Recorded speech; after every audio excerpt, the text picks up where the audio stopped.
जय हिंद दोस्तों। आज का जो वीडियो है ना आपको सोचने पे मजबूर कर देगा। जानते हैं क्यों? क्योंकि आप जो आज तक करते आए हैं ना वो तरीका गलत है। पता है क्यों? क्योंकि आप उस चीज़ को जानते नहीं हैं, उस चीज़ को समझते नहीं हैं। मैं आपको मैथमेटिक्स की दुनिया में ले चलता हूं और आप पता है पहले सोचते हैं कि मैथ का कोर्स ख़त्म कर लेंगे और तब हम करेंगे प्रैक्टिस। जो लोग जनरल कंपटीशन की तैयारी करते हैं ना, क्वेश्चन का वो अपना तैयारी ख़त्म कर चुके हैं लेकिन उनसे क्वेश्चन एग्जाम में नहीं बनता है, वो इस वीडियो को स्किप नहीं करेंगे। पता है क्यों? क्योंकि आपके अंदर जो कमियां हैं ना आज हम निकाल के दिखा देंगे और आप खुद पे फील करेंगे ना कि आपके अंदर कमियां क्या है। देखिए ज़िंदगी में जो है ना कोई भी काम आप चाहते हैं तो वो काम हो जाता है, लेकिन आपको सिर्फ चाहने की ज़रूरत से काम नहीं चलेगा, आपको उसके लिए मेहनत भी करना पड़ेगा, आपको उसके प्रति ईमानदार होना पड़ेगा। जो इंसान यदि खुद के प्रति ईमानदार नहीं हुआ वो दूसरे के प्रति ईमानदार क्या होगा? आप पढ़ने के लिए आए हैं, अगर आप पढ़ाई में गद्दारी कर रहे हैं तो आपसे बड़ा गद्दार इस दुनिया में कोई हो नहीं सकता।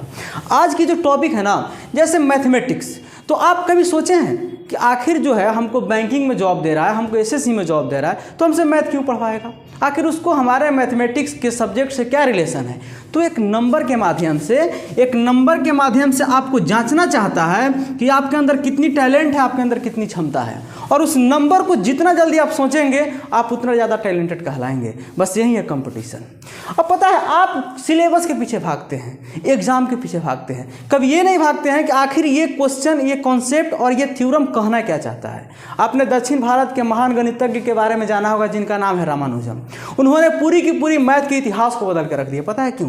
क्योंकि वो ये सोचने लगे कि आखिर कैसे हुआ, क्यों हुआ, और यही क्यों कैसे में उन्होंने अपना एक थ्योरम दे दिया जिसको पूरी दुनिया फॉलो करती है और आप भी फॉलो करते हैं। कितनी बड़ी सीरीज हो लेकिन बिना रामानुजम कॉन्सेप्ट का वो आप सीरीज को नहीं निकाल सकते हैं।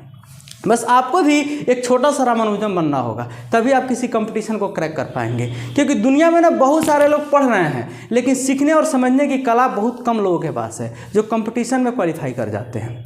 तो मैथमेटिक्स हार्ड नहीं है, हम उसको हार्ड बना देते हैं और आपको उसको करना है आसान। अब आसान कैसे होगा? तो हम आपको 3-4 स्ट्रेटेजी बताते हैं, आप उसको फॉलो करिएगा। उसमें से अगर 40% भी आप फॉलो कर लिए तो गारंटी है कि आपका मैथ में स्कोर बिल्कुल अच्छा आने लगेगा।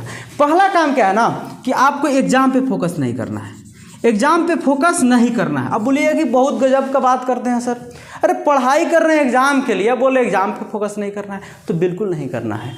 देखिए कुछ लोग कहते हैं ना, बड़े बुजुर्ग लोग कहते हैं कि कोई भी काम अगर करना है ना तो पहले आप अपने कान को बंद कर लीजिए, अपने मन की आवाज़ को खोलिए और अपने मन की शक्ति से उसको पहचानिए कि आप उस काम को कर सकते हैं कि नहीं कर सकते हैं। तो एग्जाम पे फोकस आप करेंगे ना तो वो एग्जाम जब ही खत्म होगा आपके अंदर की सारी एनर्जी खत्म हो जाएगी। आप फिर एग्जाम गया, आपकी एनर्जी गई।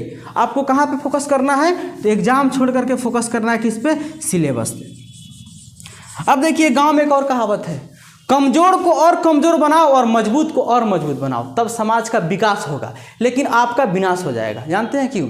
जैसे आपका मैथमेटिक्स सबसे मजबूत है तो आप मैथ को बहुत मजबूत करते चले जाते हैं। आपको आर्यभट्ट नहीं बनना है, आपको रामानुजम नहीं बनना है, उनके सिद्धांतों पे चल करके आपको सक्सेस होना है। अब ये नहीं हमने बोला कि रामानुजम ने एक कॉन्सेप्ट दिया तो आपको उनके आधार पे एक थ्योरम की खोज नहीं करनी है। आपके अंदर जो कमियां है ना उसकी खोज करिए और आप बेहतर करने का कोशिश करिए। तो आपको एग्जाम पे नहीं किस पे फोकस करना है? सिलेबस पे फोकस करना है। दूसरा चीज़ आपको करना है भरपूर प्रैक्टिस। अब बोलिए कि सर हम प्रैक्टिस किसका करेंगे? तो आप पता है प्रैक्टिस किसका करते हैं? आप एसएससी की तैयारी करते हैं, एसएससी के सेट का करते हैं नहीं। आप जो सिलेबस पढ़े हैं ना, जो सिलेबस पढ़े हैं तो एग्जाम का प्रैक्टिस नहीं, प्रैक्टिस किसका करना है? सिलेबस का। किसका करना है? सिलेबस का प्रैक्टिस करना है।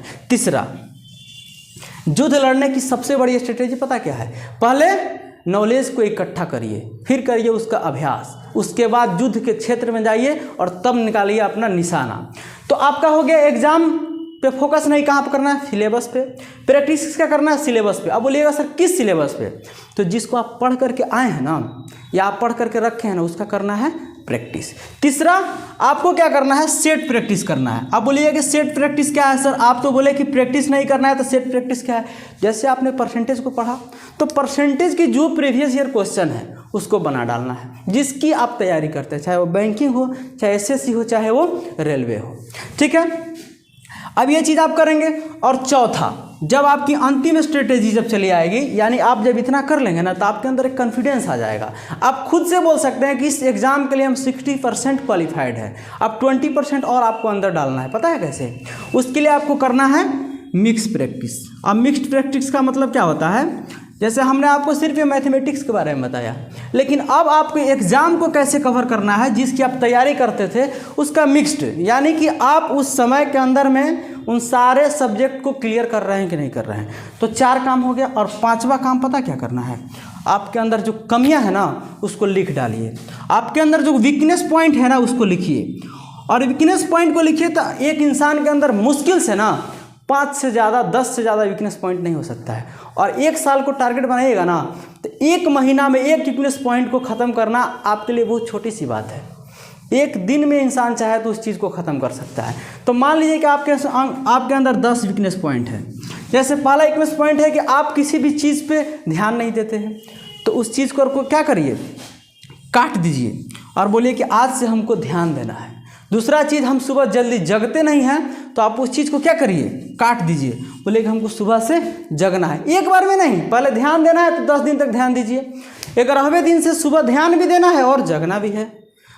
फिर 20 दिन बीतेगा, फिर ऐसे करते करते 4 से 5 महीना में आपको क्या बन जाएगा, आपको एक जो आपका रूटीन है ना वो हैबिट में चेंज हो जाएगा। तो दोस्तों ये हमारा छोटा सा कहिए तो आपके लिए एक मैसेज था कि आप अपनी ज़िंदगी को जिस तरह से बर्बाद कर रहे हैं उसको बर्बाद नहीं करना है, आप उसका यूटिलाइज करना है, क्योंकि आप दुनिया में ना आप जो चाहते हैं ना वो कर सकते हैं।